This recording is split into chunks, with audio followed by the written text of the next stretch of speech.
En Europe, on va parler de tout cela avec notre premier invité en plateau qui va nous accompagner pour cette première demi-heure. Franklin Pichard est avec nous. Franklin, bonjour. Bonjour Grégoire. Directeur général de Keeplink Finance, et puis on est en duplex à la fois à la Bourse de Paris avec Antoine du côté d'Euronext et à New York, Grégory Volokin qui est avec nous comme chaque après-midi, le président de Mescard Financial Services. On va voir dans un instant quelles sont les infos clés qui vont faire l'actualité sur les marchés américains. Mais d'abord un mot de cette fin de semaine sur les marchés en Europe et à Paris. Antoine, je le disais, ça aura été une semaine de rebond pour les actions européennes. Il y a eu bien sûr la réunion de la Banque Centrale Européenne et puis un certain nombre de publications, de chiffres d'affaires. On a déjà quelques résultats et c'est vraiment ça qui a animé la cote tout au long de la semaine. Vous avez cité tous les ingrédients de cette belle semaine boursière. Ajoutez aussi les prix du pétrole relativement fermes, même s'il y a une petite correction aujourd'hui.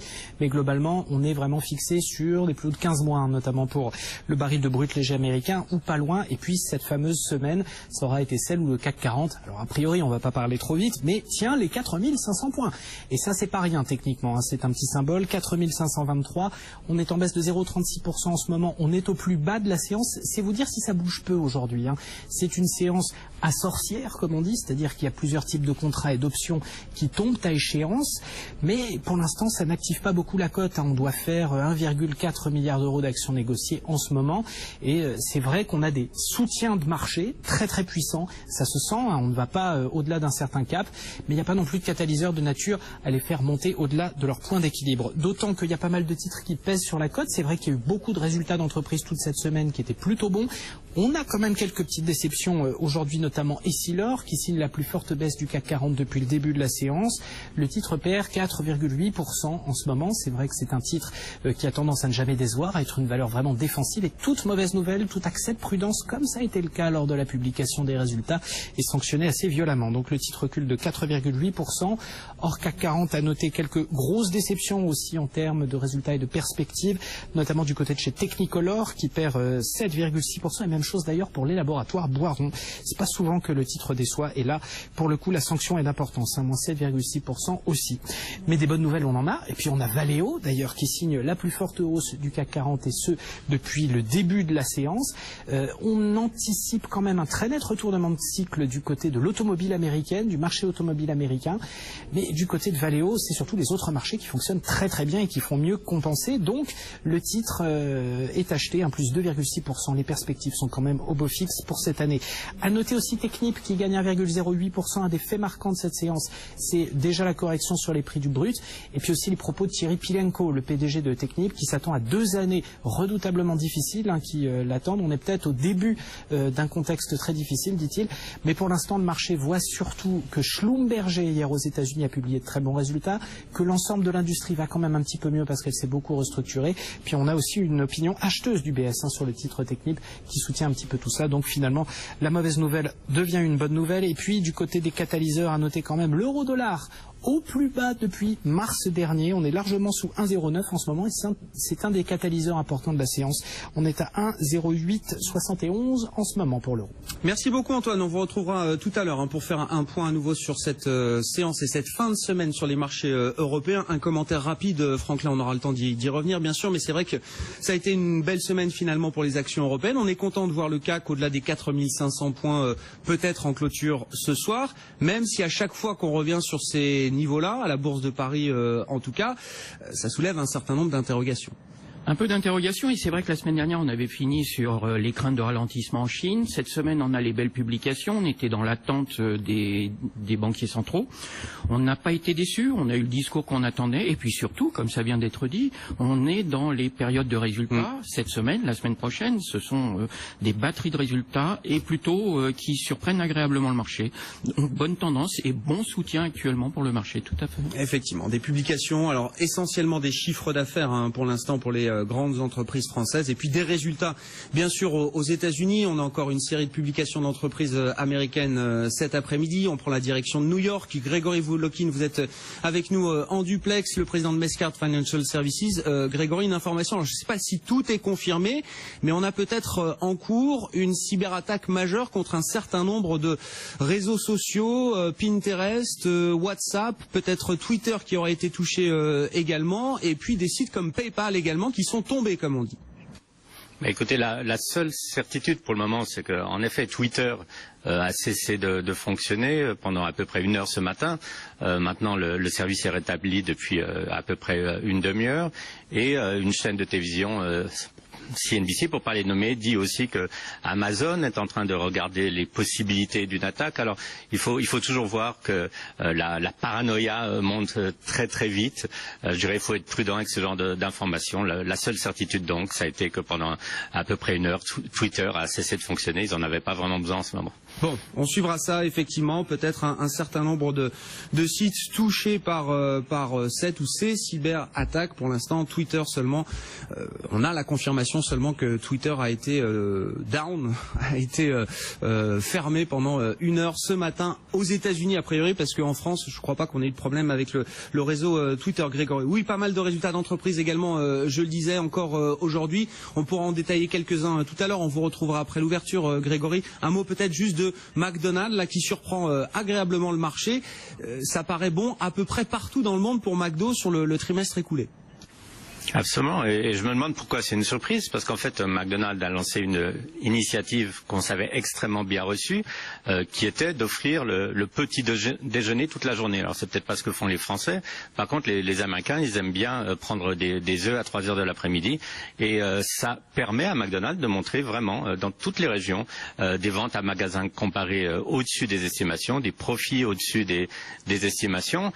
C'est surtout la preuve en fait que ces compagnies, aujourd'hui c'est McDonald's, hier c'était Starbucks, grâce à des nouvelles initiatives, arrivent encore à trouver de la croissance et à provoquer des surprises que même les analystes n'avaient pas vu venir. Merci beaucoup Grégory, à tout à l'heure. On vous retrouvera juste après l'ouverture des marchés américains dans une grosse vingtaine de minutes. Parmi les infos clés aujourd'hui à la Bourse de Paris, le titre dès 15 h tout à l'heure. Depuis New York, on vous retrouve Grégory en duplex, le président de Mescart Financial Services. Oui, c'est en train de se confirmer. Il y a une attaque massive, semble-t-il, notamment sur la côte est des États-Unis, qui implique pas mal de perturbations. C'est un fournisseur de services Internet, en fait, qui est impliqué, enfin, qui est visé par cette cyberattaque et qui fournit, semble-t-il, un certain nombre de connexions pour de nombreuses plateformes. On parlait de Twitter tout à l'heure, mais je crois que des sites comme celui de CNN ou d'autres réseaux sociaux ont été perturbés, Grégory. Oui, c'est d'ailleurs très intéressant de voir à quel point ces sites sont concentrés sur le même serveur. Je regardais la liste, vous avez au moins 30 sites internet et pas des moindres, que ce soit, comme vous disiez, Twitter, PayPal, Netflix, le New York Times, etc., etc. Donc, de quoi souffrent ces sites, ce qu'on appelle le Denial of Service, DDS. Tout simplement, vous essayez d'aller sur le site et vous êtes bloqué. Alors c'est en partie résolu, mais on a l'impression que c'est un phénomène qui revient, qui repart, qui revient. Enfin, c'est pas très très stable cet accès Internet pour beaucoup de sites ce matin aux États-Unis. Alors est-ce que c'est un problème technique ou bien est-ce que c'est une attaque? C'est ça la grande question, hein. On peut aussi imaginer que c'est juste un problème technique de la compagnie qui fournit ses services, mais ça peut être autre chose. Non, mais comme vous dites, Grégory, ce qui est marquant, frappant, c'est la concentration, en fait. Une entreprise, un prestataire de services informatiques, là, attaqué, et ce sont des perturbations pour de très nombreux sites aux États-Unis et des sites d'importance, évidemment. Oui, moi je me dis, bon, on peut se passer de PayPal pendant un petit moment, mais imaginez que ça soit le serveur qui est utilisé par toutes les compagnies aériennes pour guider les avions en vol et que ce genre de problème se passe, ça serait beaucoup plus grave. Donc c'est vrai, la concentration sur le même site et qu'il n'y ait pas de backup, c'est aussi, je trouve, quelque chose d'assez inquiétant. Merci beaucoup Grégory, on vous retrouve dans quelques instants. On va revenir sur la séance du jour là qui commence sur les marchés américains, des marchés US en baisse, on recule également, on marque une pause là en fin de semaine sur les actions européennes, l'Eurostock 50 recule de 0,35% et puis dans l'actualité également, la difficulté de nouer des accords commerciaux aujourd'hui un peu partout dans le monde et notamment entre l'Europe et le Canada. Téléchargez l'application BFM Business pour mobile et tablette. Grégoire Favet.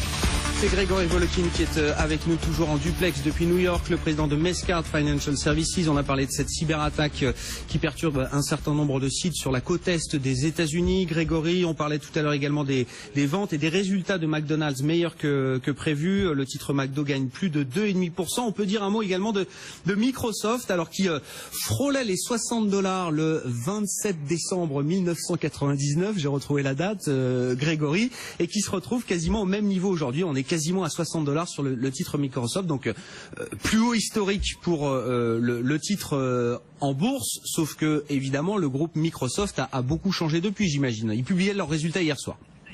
Exactement, et c'est grâce à ce changement, et je dirais c'est surtout le changement qui est arrivé depuis que Steve Ballmer est parti et que le nouveau CEO a été nommé, Nadella. Et c'est quoi le changement de Microsoft? À un certain moment, Microsoft ne dépendait en fait que des ventes de son software, des fameuses Windows, qui étaient vendues soit aux entreprises, soit aux particuliers. Sauf que maintenant, ce business a totalement changé. Un tiers maintenant des revenus de Microsoft proviennent du cloud. Alors, quand on dit le cloud, tout le monde dit OK, Amazon est le leader. C'est vrai, Amazon est extrêmement en avant des autres compagnies dans le cloud. Mais pour Microsoft, c'est maintenant vraiment l'axe de développement et de croissance. Vous avez une croissance des revenus dans le cloud de 49% en une année pour Microsoft. C'est énorme. Et c'est pas seulement des revenus, c'est aussi des profits, c'est des marges importantes.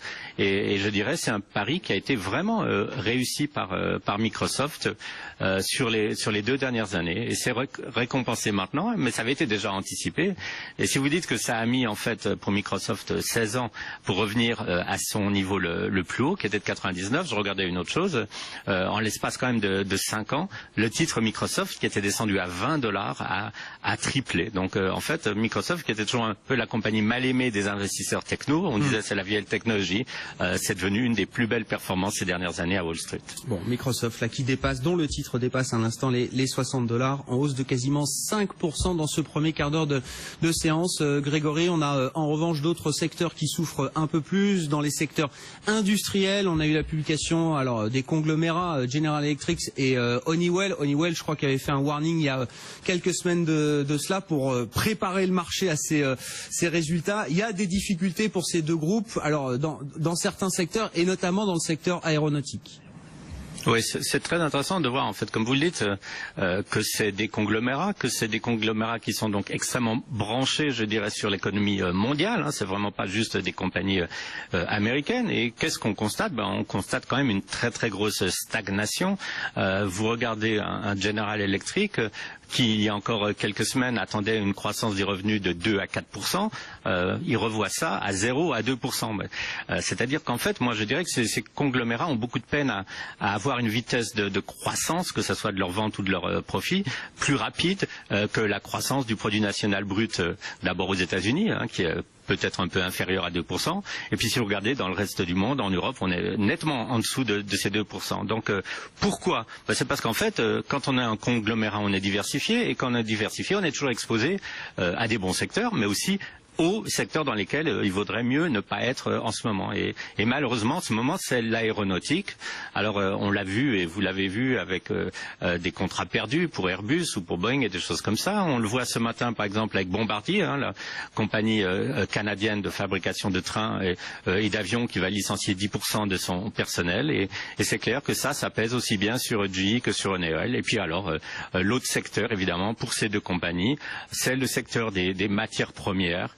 Et ça, c'est évidemment pas encore fini d'avoir un poids négatif sur leurs earnings. Il y a des signaux un peu positifs. Ils sont pas venus de ces deux compagnies. Ils sont plus venus, par exemple, d'un Halliburton ou même d'un Schlumberger en disant qu'ils estimaient que les activités commençaient à repartir globalement. Et quand ils disent globalement, ce qui est intéressant, ils disent globalement, sauf en Asie. Et ça, c'est peut-être un peu surprenant de voir qu'en fait, ça repart plus aux États-Unis dans l'énergie que dans d'autres régions régions du monde. Bon, General Electric qui est sanctionné cet après-midi, moins 2% pour l'instant. Honeywell qui avait donc déjà préparé le marché, on va dire, à ces résultats un peu compliqués. Le titre Honeywell qui ne fait quasiment rien. On a aussi la publication de Schlumberger dans le secteur des services pétroliers. Le titre perd 3% actuellement. Et puis, je voulais qu'on parle de quelques opérations de marché à venir, peut-être Grégory, notamment cette nouvelle méga fusion dans le secteur des cigarettes. Alors en fait, c'est British American Tobacco qui détient, je crois, un peu plus de 40% de l'américain Reynolds aujourd'hui et qui aimerait bien monter à 100%.